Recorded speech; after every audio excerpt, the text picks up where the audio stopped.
वर्ष 1817 में पेशवा की प्रेरणा से प्रोत्साहित होकर होलकर सेना ने अंग्रेजों के विरुद्ध विद्रोह का झंडा खड़ा किया, किंतु आपसी फूट और तोप खाने के विश्वासघाती रवैये के कारण पेशवा समर्थक होलकर सैनिकों को सफलता न मिली। ब्रिटिश सरकार ने इस युद्ध का दोषारोपण किशोर वय के शासक मल्हार राव द्वितीय पर किया और उन्हें संधि करने के लिए मजबूर कर दिया। 1818 में होलकर व अंग्रेजी कंपनी सरकार के मध्य संधि हुई, जो मंदसौर में संपन्न हुई थी। कंपनी सरकार ने मालवा पर अपना प्रत्यक्ष प्रभाव जमाने का यह अवसर हाथ से न जाने दिया और इस संधि की विभिन्न धाराओं के माध्यम से होलकर राज्य के आंतरिक प्रशासन व विदेश नीति को अपने नियंत्रण में कर लिया। युद्ध महिदपुर में लड़ा गया था, किंतु इस संधि में होलकर से सेंधवा का दुर्ग अंग्रेजों ने अपने कब्जे में ले लिया। इसी संधि द्वारा महू यानी कि मिलिट्री हेडक्वार्टर्स ऑफ वेस्ट की स्थापना के लिए भूमि हासिल की गई और इस संधि में यह व्यवस्था बनाई गई कि होलकर सरकार की गतिविधियों पर नजर रखने के लिए इंदौर में एक ब्रिटिश रेजिडेंट की नियुक्ति की जाएगी, जिसके निवास हेतु इंदौर नगर में पर्याप्त भूमि होलकर नरेश उपलब्ध कराएंगे। उक्त समझौते के तहत इंदौर नगर की तत्कालीन आबादी से काफी दूर पूर्वी छोर पर काफी बड़ा भू क्षेत्र इंदौर रेसिडेंसी कोठी की स्थापना हेतु अंग्रेजों को हस्तांतरित किया गया। यह क्षेत्र रेसिडेंसी एरिया के नाम से आज भी जाना जाता है। इसका कुल क्षेत्रफल उस समय 1.35 वर्ग मील था।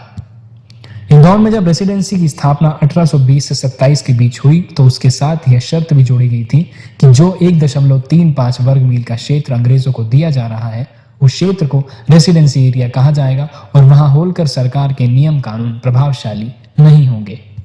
रेसिडेंसी एरिया राज्य के भीतर राज्य था। रेसिडेंसी के समीप ही छावनी क्षेत्र था, जिसका प्रशासन भी रेसिडेंसी अधिकारियों के नियंत्रण में था।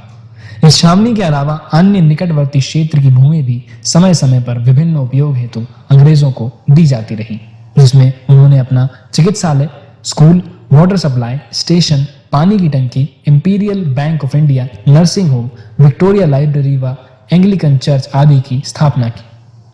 उन्होंने सेंट्रल इंडिया की तमाम महत्वपूर्ण रियासतों के नरेशों को रेसिडेंसी एरिया में अपने अपने भवन या महल बनाने के लिए भूखंड आवंटित किए थे। यही कारण है कि इस क्षेत्र में ग्वालियर, राजगढ़, रतलाम, जावरा, झाबुआ, सैलाना, धार व अन्य रियासतों ने अपनी अपनी कोठियां निर्मित करवाई थी, जो बदले हुए स्वरूप में आज भी मौजूद हैं।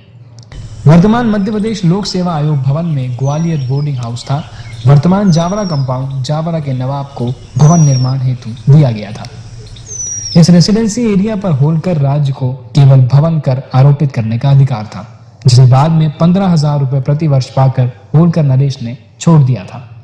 रेसिडेंसी क्षेत्र में नगर पालिका के समस्त दायित्वों का निर्वाह करने के लिए एक पृथक कमेटी थी और बाजार की व्यवस्था देखने के लिए एक ब्रिटिश अंडर सेक्रेटरी अधिकृत था, जिसके नियंत्रण में बाजार अधीक्षक सारा कार्य देखता था। इस क्षेत्र में किसी यूरोपीय व्यक्ति द्वारा यदि कोई फौजदारी अपराध कर दिया जाता था, तो उसका मुकदमा बंबई उच्च न्यायालय में ही चलता था। छोटी छावनी, जिसे रेसिडेंसी बाजार कहा जाता था, 1931 ईस्वी में होलकर प्रशासन के नियंत्रण में दे दी गई। देश 1947 में आजाद हुआ, किंतु रेसिडेंसी एरिया का इंदौर नगर पालिका सीमा में विलीनीकरण 1 सितंबर 1955 को हो पाया। यह एक उल्लेखनीय तथ्य है कि आज भी इस क्षेत्र में प्रशासन के अत्यंत महत्वपूर्ण अधिकारीगण निवास करते हैं। अंग्रेजी अधिकारियों, कर्मचारियों व सैनिकों का पड़ाव इंदौर में 1820 से ही प्रारंभ हो गया था। 1818 की मंदसौर की संधि के पश्चात ही नगर को होलकर राज्य की राजधानी बनाया गया। राजधानी की गतिविधियों पर नजर रखने व महाराजा होलकर से सीधा संपर्क बनाए रखने के लिए इंदौर में एक ब्रिटिश रेजिडेंट का पद कायम किया गया था। इंदौर रेसिडेंसी के प्रथम रेजिडेंट के रूप में मिस्टर वेलेस्ली को नियुक्त किया गया, जो एक दूरदर्शी कूटनीतिक था।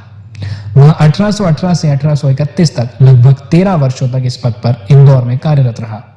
उसने होलकर के साथ प्रारंभिक महत्वपूर्ण सुविधाएं हासिल की। इंदौर रेसिडेंसी भवन के निर्माण के लिए लगने वाली समस्त सामग्री उसने होलकर राज्य से ही प्राप्त की थी। W.B. मार्टिन दूसरे रेजिडेंट के रूप में इंदौर रेसिडेंसी पहुंचा, लेकिन उसका कार्यकाल 1832 से 1833 अत्यंत अल्प था। शीघ्र ही उसे यहां से जाना पड़ा और उसका कार्यभार 1834 में जॉन बेक्स ने संभाला। जॉन बेक्स 6 वर्ष तक इंदौर में उक्त पद पर रहा। 1840 में उसने भी विदा ली और उसके स्थान पर कर्नल मार्टिन वेट को नियुक्त किया गया। 1844 में वेट को अन्यत्र भेजते हुए इंदौर रेसिडेंसी में सर रॉबर्ट हैमिल्टन की नियुक्ति की गई। हैमिल्टन के समय ही महाराजा तुकोजी राव द्वितीय को गोद लिया गया, जिनके अल्पवयस्क काल में शासन में हैमिल्टन ने बहुत ही स्नेहपूर्ण व्यवहार महाराज से किया। महाराजा भी हैमिल्टन के प्रति बड़ा सम्मान रखते थे। 1854 में भारत के गवर्नर जनरल ने रॉबर्ट हैमिल्टन को, जो इंदौर के रेजिडेंट के पद पर कार्यरत थे, सेंट्रल इंडिया के लिए अपना एजेंट नियुक्त किया, जो AGG, agent to the governor general in central India कहलाता था। वह रेसिडेंसी का संपूर्ण प्रशासन अपने सचिवों के माध्यम से करता था। वहीं होलकर राज्य तथा भारत सरकार के गवर्नर जनरल के मध्य प्रमुख सेतु का कार्य करता था। उसे ब्रिटिश प्रशासित क्षेत्रों तथा मध्य भारत में रेलवे भूमि क्षेत्र पर स्थानीय प्रशासन के अधिकारों के साथ साथ उच्च न्यायालय के न्यायाधीश के समान न्यायिक अधिकार भी प्राप्त थे।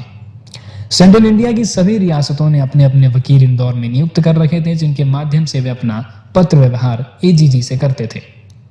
सर रॉबर्ट हैमिल्टन, जो 1854 में भारत के गवर्नर जनरल का एजेंट भी नियुक्त हुआ था, लंबे अवकाश पर लंदन जाना चाहता था, अतः उसके स्थान पर सैनिक अधिकारी कर्नल एच.एम. डुरेंट को इंदौर के एजीजी बनाया गया। 4 अप्रैल 1857 को वह इंदौर पहुंचा और उसने अपना कार्यभार ग्रहण किया। डुरेंट इसके पूर्व ब्रिटिश भारत की विभिन्न प्रकार की सैनिक एवं प्रशासनिक सेवाएं कर चुका था। अफगानिस्तान का सैनिक अभियान डुरेंट के नेतृत्व में ही चलाया गया था। ऐसे अनुभवी सैनिक अधिकारी व कूटनीतिज्ञ की इंदौर में नियुक्ति इस बात की ओर संकेत करती है कि उस समय सेंट्रल इंडिया में अंग्रेजों के प्रति व्याप्त असंतोष व संभावित विद्रोह के प्रति कंपनी सरकार पूर्णतः सतर्क थी। डुरेंट शंकालु, अव्यवहारिक और सख्त मिजाज सैनिक अधिकारी था। सीतामाऊ रियासत का वकील वजीर बेग डुरेंट के विषय में पहली मुलाकात के बाद लिखता है, अप्रैल 7, 1857 को शाम के दोपहर 5 बजे सारे मालवा व बुंदेलखंड के वकीलों की नजरें साथ गुजरी। साथ इकट्ठे बैठे एक लम्हे भर में अतरपान होके दरबार बर्खास्त हुआ और मिजाज कड़ा हुआ है, खुद खैर करे और बद मिजाज है, आगे खुदा है। अपने 29 अप्रैल 1857 के पत्र में वजीर बेग लिखता है, वह ये हाकिम डुरेंट बड़ा कड़ा है, खातर मुलायजा वगैरह कुछ नहीं समझता है, और भाई साहब आज दिन तक तो जैसी बेड़ी गुगी चाकरी सरकार की बनी, सो की अब बखत भी नाजुक है और हकीम भी ये सा आया है, खुदा शर्म रखे। कैसा होगा होलकर का वकील कालूराम बाजार में साहूकारों को सलाम नजरों को ले गया था, सो नजरें नहीं ली, वह खफा हुआ कि हमें रुपया दिखाकर ललचाते हो और मारने को दंडू उठाया। वकील पर यह वारदात हो रही है, जिस काम का हुक्म दे उसके देरी हो तो पहरे में खड़ा रखकर काम ले। ऐसी बात से जो जरा आप भी ख्याल रखोगे। यह पत्र वजीर बेग ने अपने स्वामी सीतामाऊ नरेश को लिखा था। वजीर बेग के होलकर के विषय में लिखे गए इस विवरण को हम प्रामाणिक इसलिए भी मान सकते हैं कि वह अंग्रेजों या होलकरों से वेतन नहीं पाता था। डुरेंट के बदमिजाज होने के प्रमाण अन्य सूत्रों से भी मिलते हैं। इसके विपरीत सर रॉबर्ट हैमिल्टन अत्यंत गंभीर, उदार, मृदुभाषी व मिलनसार अधिकारी थे। उसका स्थान डुरेंट जैसे व्यक्ति ने लिया, जो शीघ्र ही संपूर्ण सेंट्रल इंडिया में अपनी कड़क मिजाजी व बदसलूकी के लिए बदनाम हो गया। उन्हीं दिनों इंदौर नगर में प्लेग का प्रकोप हुआ था और सैकड़ों लोग मर रहे थे। इंदौर रेसिडेंसी चिकित्सालय ने डुरेंट के व्यवहार के कारण नगर वासियों की विशेष सहायता नहीं की। इससे नागरिकों के मन में नाराजगी फैल रही थी। ईस्ट इंडिया कंपनी की अत्याचारपूर्ण नीतियों के विरुद्ध भारतीयों में बढ़ते असंतोष का विस्फोट सर्वप्रथम 10 मई 1857 को मेरठ में हुआ, जब मंगल पांडे ने खुल्लम खुल्ला ब्रिटिश विरोध के लिए शस्त्र उठा लिए। देखते ही देखते इस विद्रोह की चिंगारी नीमच, ललितपुर, हाथरस, नसीराबाद, कानपुर, लखनऊ, बरेली, मुरादाबाद, शाहजहांपुर तथा ग्वालियर आदि में फैल गई। महू में भी 1818 में ब्रिटिश फौजी छावनी कायम की थी, जिसका नाम Mhow military headquarters of west अंग्रेजों ने रखा था। महू की छावनी पर इंदौर के एजीजी का नियंत्रण था। महू के भारतीय सिपाहियों व होलकर सैनिकों में अंग्रेजों के विरुद्ध भारी असंतोष था। अतः उक्त स्थानों पर बगावत का समाचार जब इंदौर पहुंचा तो विद्रोहियों की गतिविधियां और तेज हो गई। नाना फडणवीस, तात्या टोपे और झांसी की रानी लक्ष्मीबाई आदि के गुप्त संदेश इंदौर पहुंच रहे थे। इंदौर में लगातार तनाव बढ़ता जा रहा था। अंग्रेजी डाक को जगह जगह रोककर नष्ट किया जा रहा था, लिहाजा इंदौर से अंग्रेजी डाक का आना जाना बंद सा हो गया था। अति विशेष समाचार विशेष पत्रवाहकों के माध्यम से ही भेजे जा रहे थे। मेरठ के विद्रोह का समाचार जानकर इंदौर का एजीजी डुरेंट भयभीत हो उठा। उसने 14 मई को एक्सप्रेस समाचार भेजकर सीहोर से भोपाल कंटीजेंट की 2 तोपें, 2 इन्फेंट्री कंपनियां और 2 अश्वारोही दल इंदौर रेसिडेंसी भिजवाने का आग्रह किया। सीहोर की पलटन इंदौर पहुंचने के पूर्व ही यहां बगावत हो जाएगी, ऐसी आशंका से ग्रसित डुरेंट सहायता की याचना के साथ होलकर नरेश तुकोजी राव से जाकर मिला।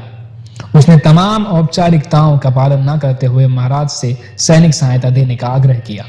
महाराजा सहायता देने के लिए तैयार हो गए, किंतु उन्होंने डुरेंट को स्पष्ट कर दिया कि उनके सिपाही उतने कार्यकुशल नहीं हैं जितने ब्रिटिश फौज के हैं।